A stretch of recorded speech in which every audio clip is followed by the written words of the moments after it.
सलाम सामीन। क्या तमाम उम्मत को एक खिलाफत के झंडे तले मुत्तहिद हो जाना चाहिए या उम्मत मुस्लिमा का कोई वजूद ही नहीं है? क्या हम बगदाद और करतबा के वारिस हैं या सिंध और गंगा के बच्चे हैं? हमारी नाकामी की वजह हिंदुआना रस्में हैं या मौलवियाना सोच? हमें मोहम्मद बिन कासिम की फतह का जश्न मनाना है या राजा दाहिर की मजलूमियत का मातम करना है? हमारा हीरो महमूद गजनवी है या पृथ्वीराज चौहान? इस वीडियो में हम पाकिस्तान की इस्लामिक आइडेंटिटी के बारे में बात करेंगे और ये जानने की कोशिश करेंगे कि क्या पाकिस्तान वाकईतन इस्लामी तहजीब का हिस्सा है या ये दावा फकत मजहबी जज्बात पर मबनी गैर हकीकी तारीख का नजरियाती रोमांस है। हिस्ट्री के हिसाब से देखा जाए तो मौजूदा पाकिस्तान के इलाकों को पिछले 1000 साल से इस्लामी तहजीब के नुमाया मराकज की हैसियत हासिल रही है और आज भी पाकिस्तान का शुमार इस्लामी दुनिया के अहम तरीन मुल्कों में किया जाता है। हमारी इस्लामी शनाख्त ने इंडिया की पार्टीशन और पाकिस्तान के कयाम में कलीदी किरदार अदा किया था और ग्लोबल पॉलिटिक्स में भी पाकिस्तानी पब्लिक और स्टेट का झुकाव पाकिस्तान और मुस्लिम उम्मा के तहजीबी रिश्ते का वाज़ेह सबूत है। लिहाजा इसमें कोई हैरत की बात नहीं कि मौजूदा दौर के सभी हिस्टोरियंस पाकिस्तान को इस्लामिक सिविलाइजेशन का पार्ट कंसीडर करते हैं। ताहम हमारी मकामी इंटेलिजेंसिया के कुछ सेगमेंट्स ऐसे भी हैं जो इस पॉइंट ऑफ व्यू से अग्री नहीं करते और कई एक पाकिस्तानी थिंकर्स इस्लाम को पाकिस्तान की तहजीबी शनाख्त नहीं समझते। इन मुफक्किरीन की जानिब से दो ऐसे नजरियात पेश किए जाते हैं कि जो पाकिस्तान की इस्लामी तहजीबी शनाख्त की नफी करते हैं। इनमें से पहला नजरिया जो कि ज्यादा पॉपुलर है वो ये है कि तहजीबी एतबार से हम इंडियन सिविलाइजेशन का पार्ट है। पाकिस्तान है ही हिंदुस्तान। जो 5000 साल से हम हिंदुस्तानी हैं, आपने बॉर्डर की लाइन खींच दी और कह दिया कि अब तुम पाकिस्तानी हो। और दूसरा नजरिया जिसको सित्ते हसन ने अपनी किताब पाकिस्तान में तहजीब का इर्तका में पेश किया वो ये है कि पाकिस्तान की कोई तहजीबी शनाख्त है ही नहीं बल्कि हम मुख्तलिफ इलाकाई तहजीबों का एक इकट्ठ हैं। हमारी तहजीबी शनाख्त के इन मुतजाद दावों पर मजीद डिस्कशन से पहले ये जरूरी है कि हम तहजीब यानी सिविलाइजेशन के कॉन्सेप्ट को समझ लें। इस मकसद के लिए हमें सिविलाइजेशन के कॉन्सेप्ट को 4 पर्सपेक्टिव से देखना होगा, यानी कल्चरल, हिस्टोरिकल, पॉलिटिकल और फिलोसॉफिकल पर्सपेक्टिव। सिविलाइजेशन एक तरह का कल्चर है, लेकिन कल्चर और सिविलाइजेशन में एक बारीक फर्क है और ये फर्क समझना बहुत जरूरी है। आमतौर पर जब हम कल्चर की बात करते हैं तो इससे मुराद लैंग्वेज कल्चर होता है, जैसे मिसाल के तौर पर पंजाबी या फ्रेंच कल्चर्स हैं। लेकिन लैंग्वेज से हटकर भी कल्चर के बहुत से लेवल्स होते हैं। कल्चर घर या ऑफिस के लेवल का भी होता है और स्टेट के लेवल का भी। और ये जो सिविलाइजेशन है ये बहुत ऊंचे लेवल का कल्चर है। इस लेवल को हम वेस्टर्न कल्चर की मिसाल से समझ सकते हैं। वेस्ट ना कोई लिसानी गिरोह है ना कोई नेशनैलिटी है। वेस्ट एक मल्टीनेशनल ग्रुप है जिसमें बहुत से कंट्रीज और एथनिक ग्रुप्स शामिल हैं। इस लेवल का जो कल्चर होता है उसे हम सिविलाइजेशन कहते हैं और इसीलिए वेस्टर्न कल्चर के लिए हम प्रेफरेबली वेस्टर्न सिविलाइजेशन यानी मगरबी तहजीब का लफ्ज इस्तेमाल करते हैं। सो हम कह सकते हैं कि सिविलाइजेशन एक महान कल्चर है। ये महान कल्चर लोअर कल्चर्स के कॉमन एलिमेंट्स से मिलकर बनता है। इस बात को आप पंजाबी कल्चर की मिसाल से समझें। आपने देखा होगा कि पंजाब के मुख्तलिफ शहरों की पंजाबी जबान का लहजा मुख्तलिफ होता है और लोगों के मिजाज और रिवाज में भी थोड़ा बहुत फर्क होता है। ताहम इन मुख्तलिफ बोलियों और रस्मों रिवाज में बहुत सी बातें कॉमन भी होती हैं। ये कॉमन एलिमेंट्स मिलकर एक पंजाबी कल्चर बनाते हैं जो सिंधी, बलोची और पश्तून कल्चर से अलग पहचान रखता है। फिर पाकिस्तान के मुख्तलिफ एथनिक कल्चर्स के कॉमन एलिमेंट्स आपस में मिलकर हमारा नेशनल कल्चर क्रिएट करते हैं जो हम पाकिस्तानियों को ईरानियों, अरबों और तुर्कों से मुमताज करता है। इससे ऊपर जाएं तो पाकिस्तान के कल्चर में बहुत सी ऐसी बातें हैं जो इस्लामी दुनिया की दीगर सकाफतों में मुश्तरक हैं। सो इंटरनेशनल लेवल पे पाकिस्तानी अपने आप को इस्लामी दुनिया से वाबस्ता करते हैं और अपने आप को वेस्टर्न, चाइनीज और इंडियन सिविलाइजेशन से अलग शनाख्त करते हैं। लेकिन चीनी, हिंदू और मगरबी बाशिंदे इंसानियत के अलावा किसी कॉमन कल्चर का हिस्सा नहीं है।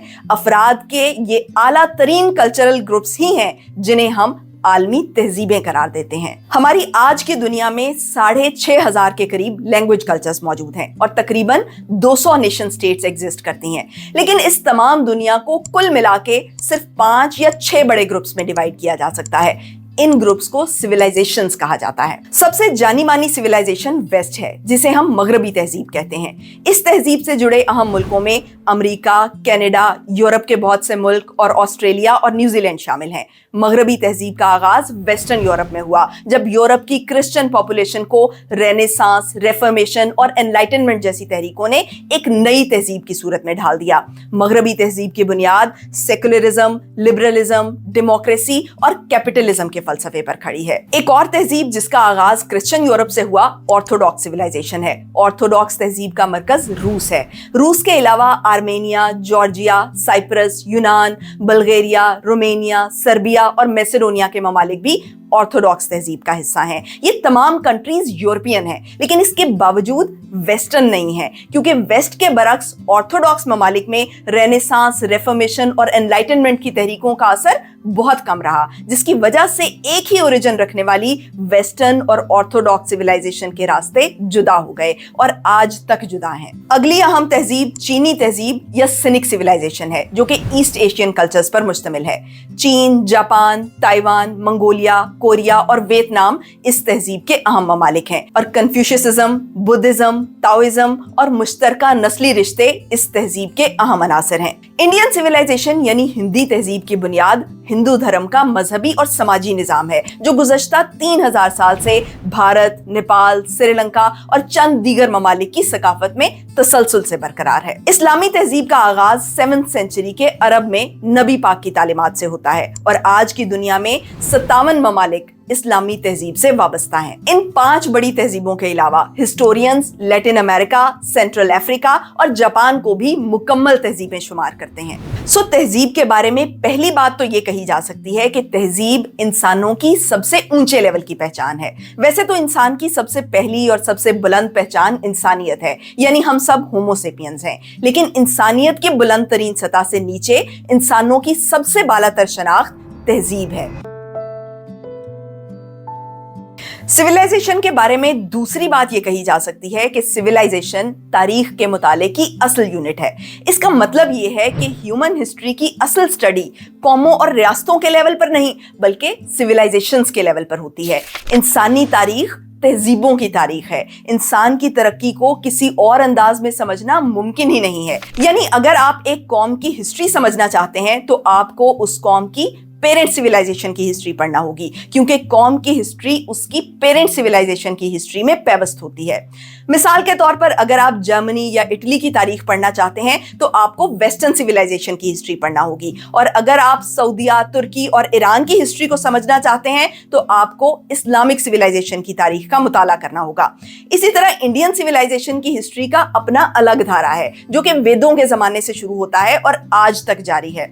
और बिल्कुल इसी तरह चाइनीज सिविलाइजेशन की अपनी एक इंडिपेंडेंट हिस्ट्री है, जिसको आप वेस्टर्न या इस्लामिक हिस्ट्री के धारे में नहीं पढ़ सकते। इसीलिए हम देखते हैं कि वर्ल्ड हिस्ट्री की टेक्स्ट बुक्स को सिविलाइजेशंस के हिसाब से अलग अलग चैप्टर्स में क्लासिफाई किया जाता है। हम कह सकते हैं कि तहजीब तारीख का एक मुकम्मल धारा है, जिसके जेल में हम मुख्तलिफ नेशंस की हिस्ट्री को समझते हैं। अब हमारा सवाल यह है कि पाकिस्तान की हिस्ट्री किस तहजीबी धारे से बिलोंग करती है। पाकिस्तान में तहजीब के इब्तदाई आसार इंडस वैली सिविलाइजेशन की सूरत में मिलते हैं। ये तहजीब दुनिया की कदीम तरीन तहजीबों में से एक है, जिसका आगाज आज से करीबन 5000 साल पहले हुआ। 2000 साल तक कायम रहने के बाद ये तहजीब खत्म हो गई। जब इंडस वैली का कोलैप्स होने लगा तो आर्यंस पिक्चर में आए। आर्यंस रशिया, यूक्रेन और कजाकिस्तान के इलाकों से आए थे। इन लोगों की जबान संस्कृत थी। इन्होंने वेदें लिखी और हिंदू धर्म का आगाज किया। इस दौर को वैदिक पीरियड कहा जाता है। फिर इसके बाद एम्पायर्स का जमाना शुरू होता है। 500 BC में ईरान के मशहूर बादशाह दारा ने मौजूदा पाकिस्तान के इलाकों को अपनी सल्तनत में शामिल कर लिया। इस जमाने में अपर पंजाब और नॉर्दर्न एरियाज को गंधारा कहा जाता था, जबकि सिंध और बलोचिस्तान के इलाकों को हिंदूश कहते थे। ईरानी एम्पायर का खात्मा यूनानी बादशाह सिकंदर ने किया। इसके बाद यहाँ मौर्य एम्पायर का राज रहा, जिसके तीसरे बादशाह अशोक ने यहाँ बुद्ध मत को राइज किया। इसके बाद यूनानी हुक्मरान डिमेट्रियस I ने गंधारा, पंजाब और सिंध के इलाकों पर कब्जा करके इंडो ग्रीक एम्पायर कायम की। 3री सदी ईस्वी में यहाँ कुषाण हुक्मरानों की हुकूमत कायम हुई। कुषाण का दौर बुद्ध मत और गंधारा आर्ट का गोल्डन पीरियड था। चौथी और 5वीं सदी में सेंट्रल एशिया के हुन्स हमलावरों ने गंधारा तहजीब का खात्मा कर दिया। फिर कुछ अरसा यहाँ ईरान के सासानी बादशाहों का राज रहा। इस तमाम अरसे के दौरान बुद्ध मत इस इलाके का गालिब मजहब था, लेकिन इसके बाद हिंदू राजाओं के ज़ेरे असर एक मर्तबा फिर यहाँ हिंदुइज्म को उरूज हासिल हुआ। फिर 7वीं सदी के अरब में इस्लाम का ज़हूर हुआ। कुछ ही अरसे बाद अरब आर्मीज ने हिंदुस्तान पर हमले शुरू कर दिए। 712 ईस्वी में मोहम्मद बिन कासिम ने सिंध पर हमला किया, लेकिन ये हिंदुस्तान पर अरबों का पहला हमला नहीं था। इससे पहले भी कई अरब लश्कर सिंध और गुजरात को फतह करने की कोशिश में नाकाम हो चुके थे। मोहम्मद बिन कासिम की फतह भी बर्रे सगीर की तारीख में कोई बड़ा मोड़ साबित न हो सकी। हिंदुस्तान में इस्लाम की हकीकी तारीख 3 सदियों बाद शुरू होती है, जब 11th सेंचुरी के स्टार्ट में महमूद गजनवी ने मौजूदा पाकिस्तान के बेशतर इलाकों को अपनी सल्तनत का हिस्सा बना लिया। महमूद गजनवी का दौर हमारे कॉमन एरा का आगाज है, क्योंकि तहजीबी लिहाज से आज हम पाकिस्तानी जिस दौर में जी रहे हैं, इस दौर का आगाज महमूद गजनवी के जमाने से होता है। महमूद गजनवी को चाहे आप हीरो कहें या लुटेरा, लेकिन पाकिस्तान हिस्ट्री के मौजूदा दौर का आगाज महमूद गजनवी के चैप्टर से ही होगा। वैसे तो एम्पायर्स के जमाने को आज की इंटरनेशनल एथिक्स के हिसाब से जज करना एक फजूल बात है, लेकिन अगर इंडिया वाले ऐसा करते हैं तो उनके पास कम से कम एक रीजन जरूर है महमूद गजनवी को लुटेरा कहने की, कि वो हिंदुस्तान पे हमले करता था, दौलत इकट्ठी करके वापस चला जाता था, लेकिन इंडिया को उसने अपनी सल्तनत में शामिल नहीं किया। लेकिन महमूद गजनवी पर यह एतराज हम पाकिस्तानी नहीं कर सकते, क्योंकि पाकिस्तान के इलाके को महमूद गजनवी ने अपनी सल्तनत में शामिल किया था और यहाँ बाकायदा हुकूमत कायम की थी।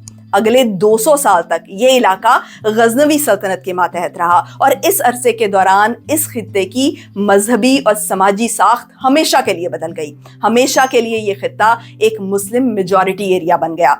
गजनवी के बाद अगले 800 साल तसलसल के साथ इस इलाके पर मुस्लिम डायनेस्टीज का रूल रहा। फिर 19वीं सदी की दुनिया में नेशनलिज्म के दौर का आगाज हुआ और रियासतें फौजी कुव्वत के बजाय पब्लिक विल पर कायम होने लगी।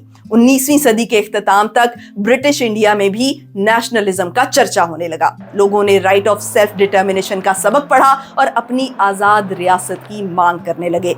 लेकिन हिंदुस्तान में नेशनलिज्म 2 मुख्तलिफ सूरतों में जाहिर हुआ। हिंदू कम्युनिटी के इंडियन नेशनलिज्म के बरखिलाफ हिंदुस्तानी मुसलमानों में मुस्लिम नेशनलिज्म का जज्बा पैदा हुआ और कुछ ही अरसे बाद इंडिया मुस्लिम मेजॉरिटी और हिंदू मेजॉरिटी स्टेट्स में डिवाइड हो गया। ये डिवाइड उस तब्दीली की अल्टीमेट फॉर्म थी जो महमूद गजनवी के जमाने से हिंदुस्तानी समाज में जाहिर होना शुरू हुई। बिलाशुबा इसके पहले की तारीख भी हमारी ही तारीख है, लेकिन गजनवी एम्पायर के दौरान जो तब्दीली आई शिमाल मगरबी हिंदुस्तान के समाज में, वो तब्दीली बहुत हमागीर और मुस्तकिल थी।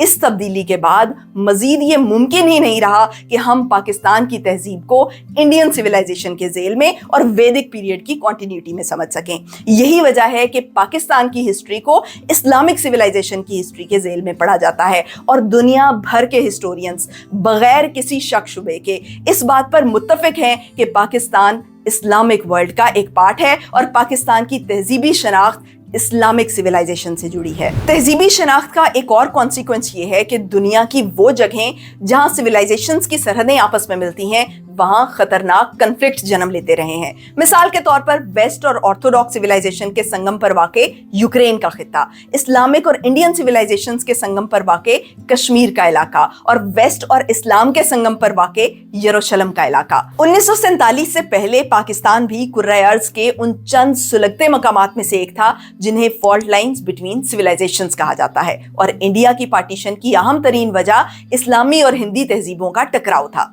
सब कॉन्टिनेंट की इस तल्ख हकीकत के बारे में युगिंदर सिकंद लिखते हैं, हिंदुओं और मुसलमानों में एक दूसरे का तारीखी दुश्मन होने का एहसास बहुत ज्यादा है। दोनों अपने अपने मजहब को दूसरे के मजहब का बेहद मुखालिफ पाते हैं। यही एहसास पार्टीशन की वजह बना, जिसके बाद पाकिस्तान और इंडिया के दरमियान दुश्मनी का माहौल कायम हुआ। इंडिया में बार बार फूटने वाले हिंदू मुस्लिम फसाद के पीछे भी यही वजह है और जम्मू कश्मीर के सियासी झगड़े के प्रोलॉन्ग होने के पीछे भी यही वजह है। युगिंदर सिकंद की ये बात अखलाकी लिहाज से सब कॉन्टिनेंट के रहने वालों के लिए शर्मिंदगी की बात है।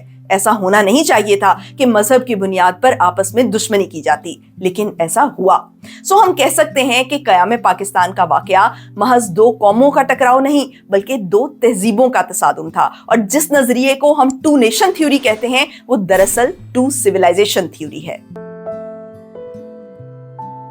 تہذیب کو سمجھنے کا اگلا مرحلہ یہ ہے کہ اسے ریاست نہیں سمجھنا چاہیے۔ تہذیب ایک پولیٹیکل یونٹ نہیں بلکہ کلچرل اینٹیٹی ہے۔ تہذیب کوئی گورنمنٹ نہیں ہوتی، نہ یہ عوام سے ٹیکس وصول کرتی ہے، نہ عوام کو بنیادی حقوق مہیا کرتی ہے، نہ پارلیمنٹ میں قانون سازی کرتی ہے، نہ جنگ کا اعلان کرتی ہے۔ یہ تمام کام سیاست اور ریاست کے دائرہ کار میں آتے ہیں۔ تہذیب کا بسیرا پارلیمنٹ کے ایوانوں، بیوروکریسی کے دفاتر اور آرمی کے یونٹس میں نہیں بلکہ انسانی روح کی گہرائیوں میں ہوتا ہے۔ تہذیب کے سیاسی اثرات ضرور ہوتے ہیں، لیکن تہذیب براہ راست سیاسی فیصلے نہیں کرتی۔ تہذیب اپنا سیاسی اظہار نیشن سٹیٹس کے ذریعے کرتی ہے۔ یہ وہ نقطہ ہے جسے ہم پاکستانیوں کو بہت غور سے سمجھنے کی ضرورت ہے، کیونکہ مسلم امہ کو لے کے ہمارے ہاں جو بہت سی کنفیوژنز پائی جاتی ہیں، ان کنفیوژنز کے پیچھے بنیادی غلط فہمی یہی ہے کہ ہم نے تہذیب کو ریاست سمجھ لیا ہے۔ اس مغالطے کے بطن سے دو انتہائیں جنم لیتی ہیں۔ ایک جانب وہ لوگ ہیں جو کہتے ہیں کہ تمام اسلامی ممالک کو ایک ریاست کی صورت میں متحد ہو جانا چاہیے۔ The problem today is that the Muslim Ummah is divided. If the Muslim Ummah is united, then inshallah we'll be a strong force and no one will be able to bully us. اور دوسری طرف وہ لوگ ہیں جو مسلم امہ کے وجود کا ہی انکار کر دیتے ہیں، یہ کہہ کر کہ یہ کبھی سیاسی لحاظ سے یونائٹڈ نہیں رہی۔ مسلم امہ سوائے ڈکشنری کے یہ جوکر لفظوں میں بھی کچھ لفظ ہوتے ہیں جو کلاؤن ہوتے ہیں، جوکر ٹائپ لفظ۔ مسلم امہ میں سنتا ہوں تو دماغ گھوم جاتا ہے، اس کا وجود کبھی نہیں رہا، یہاں تک کہ خلافت راشدہ کے دوران یہ دم توڑ گئی تھی۔ حالانکہ یہ دونوں خیالات ایک ہی غلطی کی کوکھ سے جنم لیتے ہیں، تہذیب کو ریاست سمجھنے کی غلطی۔ کیونکہ جب ہم سویلائزیشن کو پولیٹیکل سٹیٹ مان لیتے ہیں تو لاجیکلی ہمیں یہ تسلیم کرنا پڑتا ہے کہ یہ مختلف ریاستوں میں تقسیم نہیں ہو سکتی۔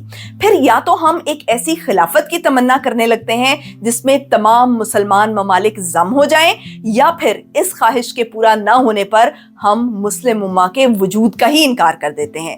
مگر حقیقت یہ ہے کہ تہذیب ریاست نہیں ہوتی کہ اسے پولیٹیکل یونٹی کی ضرورت ہو۔ تہذیب تو ایک کلچر ہے، ایک انٹرنیشنل کلچر۔ ویسٹ کی مثال ہمارے سامنے ہے۔ صدیوں سے ویسٹرن سویلائزیشن دنیا کی سب سے غالب تہذیب رہی ہے، لیکن سیاسی طور پر ویسٹ ہمیشہ مختلف سٹیٹس میں ڈیوائیڈڈ رہا ہے۔ انتہائی عروج کے زمانے میں بھی ویسٹرن نیشنز آپس میں خون ریز جنگیں لڑتی رہی ہیں، لیکن ان جنگوں کا مطلب نہ تو یہ ہے کہ ویسٹرن سویلائزیشن کا وجود ہی نہیں ہے، اور نہ ہی ان جنگوں نے ویسٹ کو کمزور کیا ہے۔ انفیکٹ ویسٹ کے عروج کے پیچھے کی ایک اہم وجہ یہ ہے کہ ویسٹرن نیشنز ایک دوسرے کے ساتھ مسلسل جنگ کی حالت میں رہیں، کیونکہ اس کشمکش نے جنگی ٹیکنالوجی کو نئی راہیں کھوجنے پر مجبور کیا، اور اس چیز نے سائنس کو ویسٹ کی ضرورت بنا دیا۔ یہاں یہ بھی سمجھ لیں کہ وہ قومیں جو ایک تہذیب کا حصہ ہوتی ہیں، ان کے درمیان ہونے والی جنگوں کی تعداد ان جنگوں سے کہیں زیادہ ہوتی ہیں جو مختلف تہذیبوں کے درمیان لڑی جاتی ہیں، جس کی وجہ یہ ہے کہ ایک سویلائزیشن سے بلونگ کرنے والی سٹیٹس کے باہمی تعلقات بہت زیادہ ہوتے ہیں، لیکن یہ قربت ہم آہنگی کا سبب بھی بن سکتی ہے اور تصادم کا بھی۔ مزید یہ کہ جغرافیہ یا نیشنلٹی بدلنے سے انسان کی تہذیبی شناخت نہیں بدلتی۔ تہذیب ایک داخلی نسبت ہے، ایک ایسا رشتہ جو کسی سرحدی لکیر، کسی پاسپورٹ یا کسی آئینی دفعہ سے مشروط نہیں ہوتا۔ پاکستان اور بنگلہ دیش 1971 میں الگ ہو گئے تھے، لیکن اس علیحدگی کے باوجود ان دونوں ملکوں کی تہذیبی شناخت پر کوئی فرق نہیں پڑا۔ یہ دونوں نیشنز آج بھی اسلامک سویلائزیشن کا پارٹ ہیں۔ یہی مثال انڈین مسلمز کی ہے، جو نیشنل آئیڈینٹی کے لحاظ سے انڈین نیشنل ہیں، لیکن ان کی تہذیبی شناخت انڈین سویلائزیشن سے نہیں بلکہ اسلامک سویلائزیشن سے جڑی ہے۔ ہمیں یہ سمجھنے کی ضرورت ہے کہ مسلم امہ ایک سویلائزیشن ہے جو 57 نیشن سٹیٹس پر محیط ہے۔ ان تمام سٹیٹس کو ایک سٹیٹ بنانا نہ صرف ناممکن ہے بلکہ غیر ضروری ہے، کیونکہ اس طرح کا غیر فطری اتحاد امت کو مزید کمزور کرے گا۔ لیکن مختلف ریاستوں میں تقسیم ہونے سے امت کا وجود ختم نہیں ہو جاتا، کیونکہ ویسٹ جتنی پاورفل نہ سہی لیکن مسلم امہ कम से कम इतनी इफेक्टिव रियलिटी जरूर है कि इस्लामिक वर्ल्ड की कंबाइंड अंडरस्टैंडिंग के बगैर हिस्ट्री और ग्लोबल पॉलिटिक्स को समझना मुश्किल ही नहीं नामुमकिन है। लेकिन ये समझने के लिए हमें तहजीब को रियासत समझने का मुगालता तर्क करना होगा, और ऐसा करके हम मुस्लिम उम्मा के वजूद और इसकी लिमिटेशंस को बेहतर अंदाज में समझ सकेंगे। अब तक के डिस्कशन में हमने तहजीब को एक ग्रुप आइडेंटिटी के तौर पर देखा, हमने तहजीब को तारीख के आईने में समझने की कोशिश की, और हमने तहजीब के सकाफती और सियासी पहलुओं पर गौर किया। लेकिन अभी तक हमने एक बुनियादी सवाल को डिस्कस नहीं किया। वो सवाल ये है कि तहजीबी शनाख्त एक इंसान के लिए क्या मानी रखती है। तहजीब में ऐसा क्या है कि वो एक इंसान के लिए उसकी सबसे ऊंची पहचान बन जाती है। तो इसका जवाब ये है कि तहजीब महज कल्चर, हिस्ट्री और पॉलिटिक्स का नाम नहीं, ये सब तहजीब के असरात हैं। तहजीब के दरख्त की शाखें, पत्ते और फूल हैं, लेकिन इस दरख्त की जड़ें कहीं और हैं। तहजीब की असल कुछ और है। तहजीब की रूह दरअसल वो फलसफा है जो इंसान को उसके सबसे बुनियादी सवालों का जवाब देता है। शुरू ज़माने से इंसान ये सोचता आया कि इस दुनिया में वो कहाँ से आया है, उसने कहाँ जाना है और उसकी ज़िंदगी का मकसद क्या है।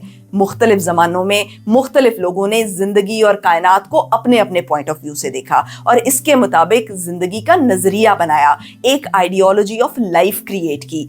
और दरअसल ये आइडियोलॉजी ऑफ लाइफ है जो तहजीब की असल रूह है, यानी वो नज़रिया जो ज़िंदगी, मौत और कायनात के बारे में इंसान के गहरे सवालों का जवाब फराहम करता है और इंसान को बताता है कि उसकी ज़िंदगी की हकीकत क्या है और उसकी ज़िंदगी का मकसद क्या होना चाहिए। इस आइडियोलॉजी की रोशनी में समाज अपनी वैल्यूज़ को डिफाइन करता है, अपने इदारे बिल्ड करता है और अपने मकामी रस्म व रिवाज को फाइन ट्यून करता है। हमारी नोन हिस्ट्री में लोगों को उनकी ज़िंदगियों का मतलब समझाने का काम पैगंबरों और फिलोसोफर्स ने किया। इनके फॉलोअर्स ने इनकी गाइडेंस को आइडियोलॉजी ऑफ लाइफ के तौर पर कबूल किया और इस गाइडेंस को ज़िंदगी का मरकज़ मानकर उसके इर्द गिर्द अपने माहौल और चैलेंजेस के मुताबिक अपने समाज और कल्चर की बुनियाद की। वेस्ट, ऑर्थोडॉक्स, चीनी, हिंदी और इस्लामी तहजीब में बुनियादी फ़र्क इस आइडियोलॉजी ऑफ लाइफ का है जिसने तारीख के अलग अलग धारों की सूरत इख्तियार की। पाकिस्तानियों की ओवरवेलमिंग मेजॉरिटी अपनी आइडियोलॉजी ऑफ लाइफ नबी पाक की तालीमात से अखज़ करती है और इसीलिए हम कहते हैं कि पाकिस्तान की तहजीबी शनाख्त इस्लाम है। बहुत बहुत शुक्रिया।